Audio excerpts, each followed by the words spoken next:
Halo semuanya, Assalamualaikum warahmatullahi wabarakatuh. Selamat pagi, selamat siang, selamat sore, dan selamat malam dimanapun kalian berada. Perkenalkan, nama saya Mariana Cahya Wulansari, nomor presensi 21, kelas 10D SMA Negeri 1 Sleman.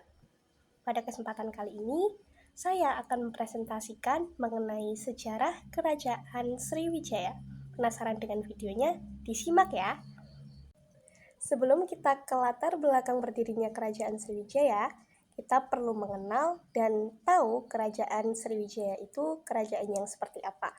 Jadi, Kerajaan Sriwijaya merupakan kerajaan maritim terbesar di Nusantara yang berpusat di Palembang, Sumatera Selatan. Kerajaan Sriwijaya ini bercorak agama Buddha, lebih tepatnya Buddha Mahayana. Kerajaan Sriwijaya jugalah yang menguasai jalur perdagangan Asia Tenggara di Selat Malaka dan Selat Sunda. Selanjutnya, kita perlu tahu nih, apa sih arti dari Sriwijaya dan apa lambang kerajaannya. Jadi, kata Sriwijaya ini diambil dari bahasa Sanskerta yaitu Sri dan Wijaya. Sri memiliki arti bercahaya atau cahaya, sedangkan Wijaya memiliki arti kemenangan, sehingga arti Sriwijaya adalah kemenangan yang gemilang. Selanjutnya, lambang dari kerajaan Sriwijaya adalah bunga teratai atau Padma, mengandung arti kesucian, keseimbangan kehidupan, dan pengaruh kuat ajaran Buddha. Tibalah kita di bagian latar belakang berdirinya Kerajaan Sriwijaya. Pada awalnya, Kerajaan Sriwijaya berdiri sekitar abad ke-7 Masehi di bawah kepemimpinan raja pertamanya yaitu Dapunta Hyang Sri Jayanasa. Berdasarkan bukti sejarah Prasasti Kedukan Bukit tahun 683 Masehi dan Prasasti Kota Kapur menjelaskan bahwa Raja Dapunta Hyang Sri Jayanasa memulai pondasi kekuasaannya melalui perjalanan suci atau Sidayatra dengan membawa kurang lebih 20.000 pasukan. Ekspedisi militer ini bertujuan menaklukkan wilayah-wilayah strategis di Sumatera dan bertujuan untuk memperkuat stabilitas politik. Tibalah kita di bagian masa kejayaan Kerajaan Sriwijaya. Kerajaan Sriwijaya mencapai puncak kejayaannya pada abad ke-8 dan ke-9 Masehi di bawah kepemimpinan Raja Balaputra Dewa. Berkat letaknya yang strategis di jalur perdagangan internasional Malaka, Sriwijaya berhasil menguasai rute maritim antara Tiongkok dan India. Hal ini menjadikan mereka penguasa ekonomi yang mendominasi perdagangan komoditas berharga seperti rempah-rempah, emas, kapur barus di kawasan Asia Tenggara. Selain kekuatan ekonomi, Sriwijaya dikenal sebagai pusat pendidikan dan penyebaran agama Buddha terbesar di luar India. Banyak pendeta dan pelajar dari mancanegara termasuk I Tesing dari Tiongkok datang ke sini untuk memperdalam ilmu agamanya dan bahasa Sanskerta sebelum melanjutkan perjalanan ke India. Kekuatan militer laut yang tangguh juga memungkinkan Sriwijaya memperluas daerah kekuasaannya atau memperluas pengaruh politiknya hingga mencangkup wilayah Sumatera, Jawa, Semenanjung Malaya, hingga Thailand Selatan. Masa keemasan ini tercermin dalam kemampuan kerajaan membangun kemitraan diplomatik yang kuat dengan dinasti besar seperti dinasti Tang di Tiongkok dan kerajaan Pala di India.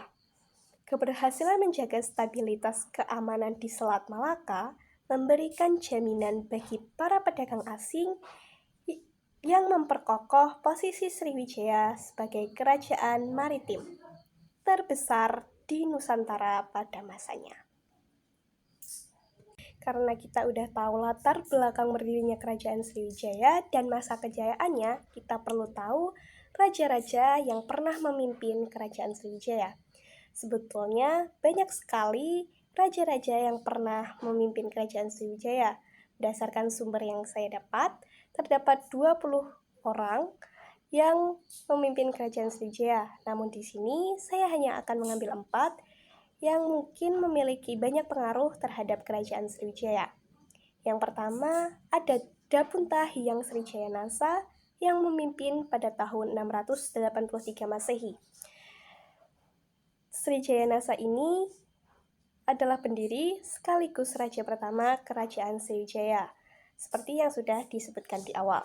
Yang kedua ada Sri Indawarman, pemimpin kerajaan Sriwijaya pada tahun 702 Masehi. Berperan memimpin ekspansi dan memperkuat posisi kerajaan maritim. Yang ketiga ada Raja Balaputra Dewa yang memimpin sekitar tahun 856 Masehi. Berperan memperkuat armada maritim, menjadikan Sriwijaya sebagai pusat pendidikan dan pusat perdagangan. Dan yang terakhir, keempat, yaitu Raja Sri Sanggarama Wijaya yang memimpin sekitar tahun 1025 Masehi. Sri Sanggarama Wijaya merupakan raja yang berdaulat di tengah masa-masa sulit Sriwijaya.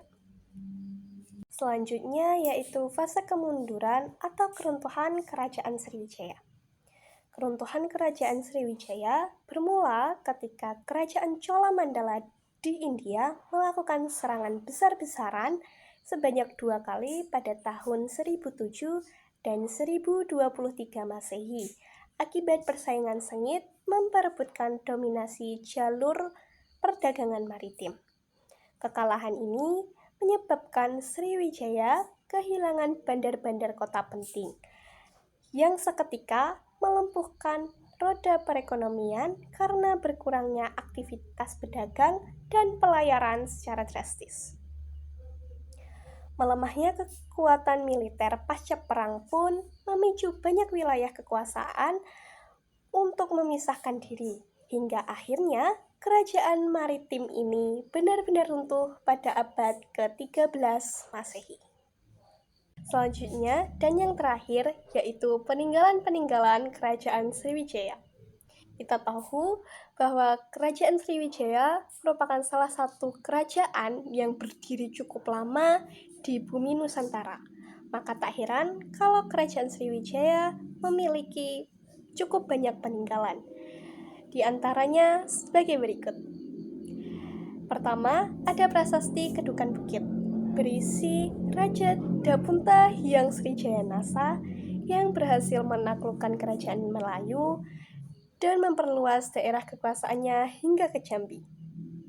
Yang kedua, ada prasasti Telaga Batu yang berisi kutukan kepada seseorang yang berbuat jahat atau tidak patuh terhadap titah raja.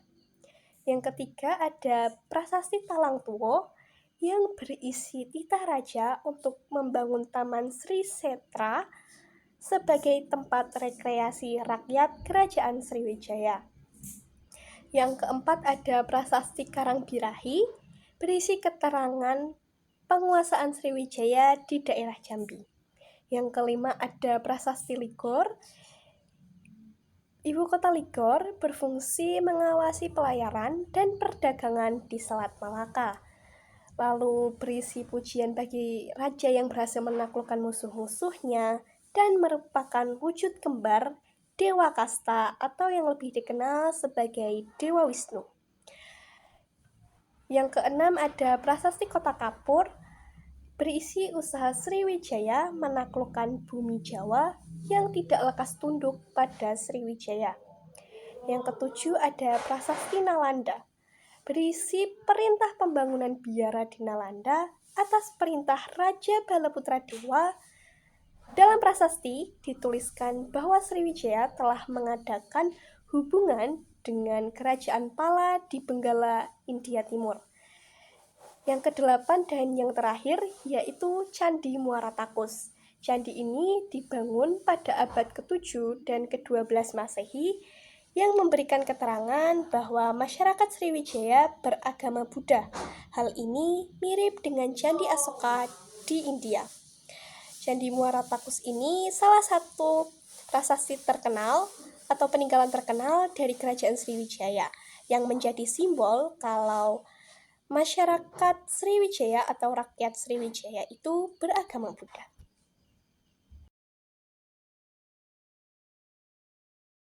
Itu tadi yang bisa saya sampaikan dan saya presentasikan mengenai sejarah Kerajaan Sriwijaya.